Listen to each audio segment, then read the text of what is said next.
जिसके जीवन में हमेशा कांटे ही मिले हैं। बेटी बड़ी हुई तो घर में मायके में दुख देखा, और मायके से गई ससुराल में तो ससुराल में दुख देखा।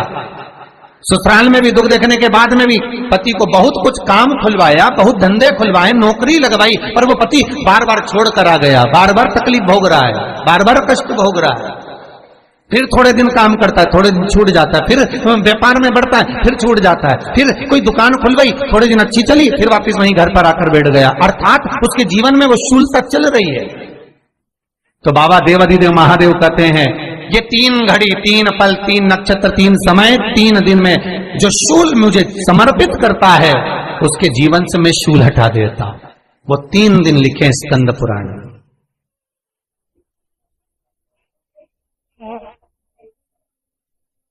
महाराज, बैसाख महीने में जो प्रदोष आती है, बैसाख के महीने में बहुत ध्यान से सुनना भाई, जो अपनी जिंदगी से बहुत तंग आ गए हो, परेशान हो गए हो, कष्टमय जीवन जी रहे हो, बहुत दुखी हो गए हो, उनके लिए ये स्कंद पुराण का चरित्र फिर मिले ना मिले, आप प्रेम से सुनिए।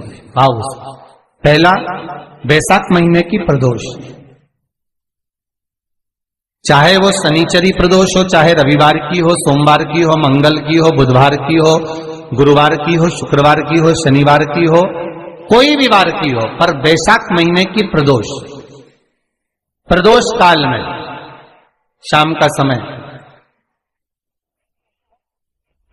सूर्य डूब रहा हो, बस डूबा ही हो, और उस समय पर सूर्य के डूबन के तुरंत बाद बाबा को धतूरे के साथ में बेलपत्री ना चढ़ाते हुए बेलपत्री के वृक्ष के 7 कांटे बाबा के शिवलिंग पर समर्पित करे जाते हैं। महाराज, अपनी जिंदगी में अड़चनों को हटाने के लिए फिर आप जिस व्यापार में उतरे, जिस व्यवसाय में उतरे, जिस नौकरी में उतरे, आप दिल से करें, आपको तरक्की मिलेगी। आप हार नहीं सकते, नीचे नहीं आ सकते, उन्नति पर ही चढ़ेंगे।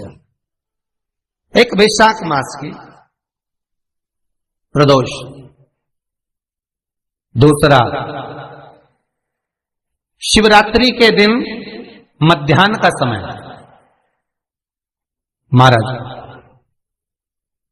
जो बड़ी शिवरात्रि होती है माघ की, बड़ी शिवरात्रि के अंतर्गत मध्याह्न का समय, दोपहर के ठीक 12 बजे, चाहे फिर वो कोई भी दिन हो, महाराज शिवरात्रि जिस दिन पड़ रही है,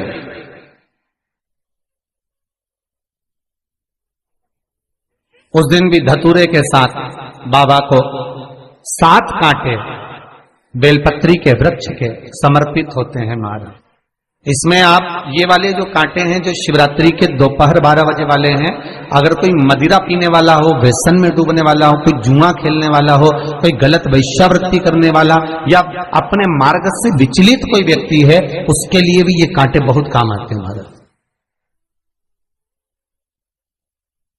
दूसरा, पार्वती, तेरे द्वारा तेरे नयन अश्रु से जो प्रगटा हुआ बेल का वृक्ष है,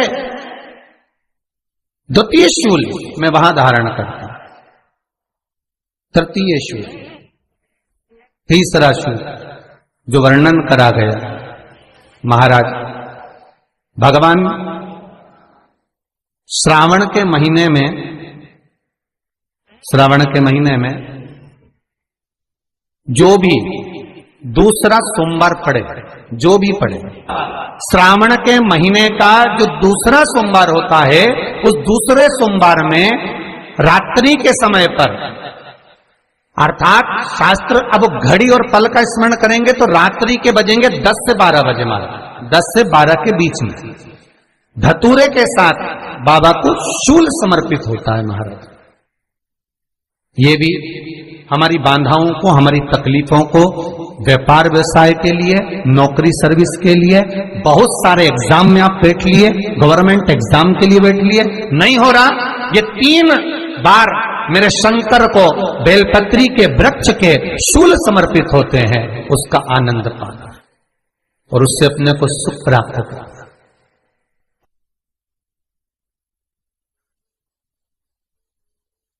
कि बाबा भोलेनाथ जी के नयन अश्रु से जो प्रकट हुआ वो रुद्राक्ष का पौधा है, माता पार्वती के नयन अश्रु से जो प्रकट हुआ वो बेलपत्री का पौधा है, और उमा और महेश, जिस महेश के वंशज हैं महेश्वरी,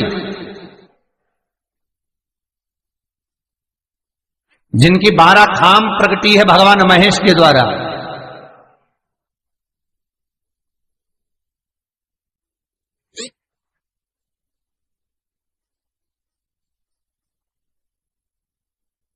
वो महेश और उमा और महेश का जो चरित्र है कि उमा और महेश का जब प्रागट्य हुआ, उमा और महेश जब दोनों आनंद में विभोर होकर जब चलते हैं और दोनों के बैठने से तप मुद्रा से जो पौधा उत्पन्न होता है वो शमी का पौधा है।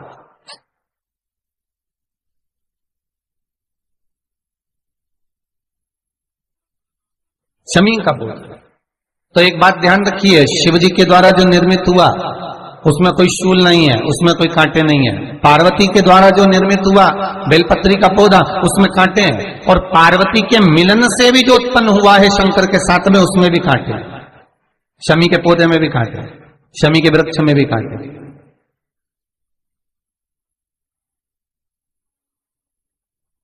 तो पार्वती जी स्कंद पुराण में प्रश्न कर रही हैं भोलेनाथ जी से कि प्रभु मुझे ये बताओ कि आपके द्वारा जो निर्मित हुआ उसमें शूलता नहीं है, पर मेरे द्वारा जो निर्मित हुआ उसमें शूल क्यों आया है, उसमें कांटा क्यों आया है? थोड़ा सा माताओं, मेरी जीजियों, आपको थोड़ा बुरा तो लगेगा इस प्रसंग को सुनकर, पर लग जाए, पर आज कथा निकली है तो सुन लो है कि शिवजी जिस रुद्राक्ष को उत्पन्न कर रहे हैं उसमें शूलता नहीं है, पर पार्वती जी जो संग में मिली हैं उसमें भी शूलता है, और पार्वती के द्वारा जो प्रकट हुआ बेलपत्र उसमें भी शूलता है। तो भगवान महादेव बोलते हैं पार्वती, मैं तुझे कुछ कहूं और कहने पर तुझे तेरे हृदय में कोई बात चुभे, शूल लगे तो मुझे ठीक नहीं लगेगा। नहीं नहीं नहीं, आप कहिए प्रभु, मैं सुनने के लिए तैयार हूं, आप तो बोलो कि कारण क्या है। भगवान कहते हैं पार्वती, बस अंतर इतना है, नारी का जो स्वभाव होता है, स्त्री का जो स्वभाव होता है, उसके हृदय में छोटी छोटी बात के शूल बहुत होते हैं।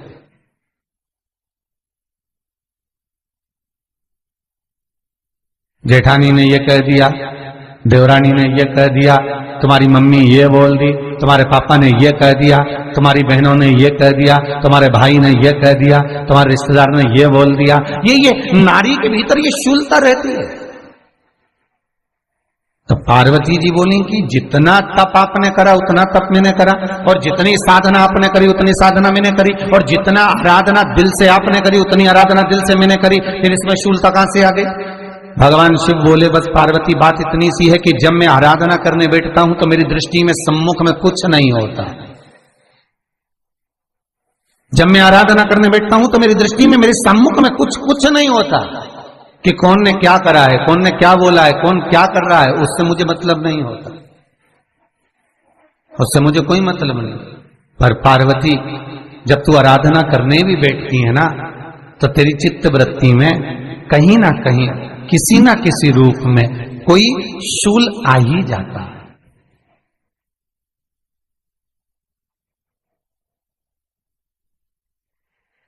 कई माताओं की आदत देखी साहब, भगवान की सेवा करने बैठी है तो भी भीतर थोड़ा सा शूलता भरी हुई है। महाराज बताओ, इतने सारे भगवान इकट्ठे कर लिए, मैंने बोला था बहू से कि वहां रख लेती है, बताओ इतने सारे यहां पर लाकर रख दिए हैं, अब इसकी सेवा करना पड़ रही है, अब ये करना पड़ रहा है।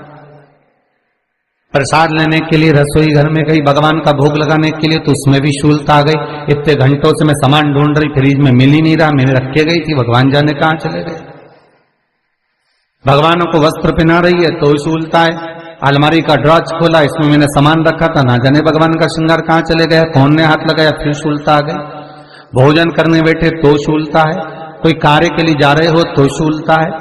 अर्थात कहीं ना कहीं नारी के जीवन में शूलता बनी हुई है। और पार्वती, जब तुम भजन करो, तप करो, साधना करो, भक्ति करो, उसमें शूलता नहीं होना चाहिए।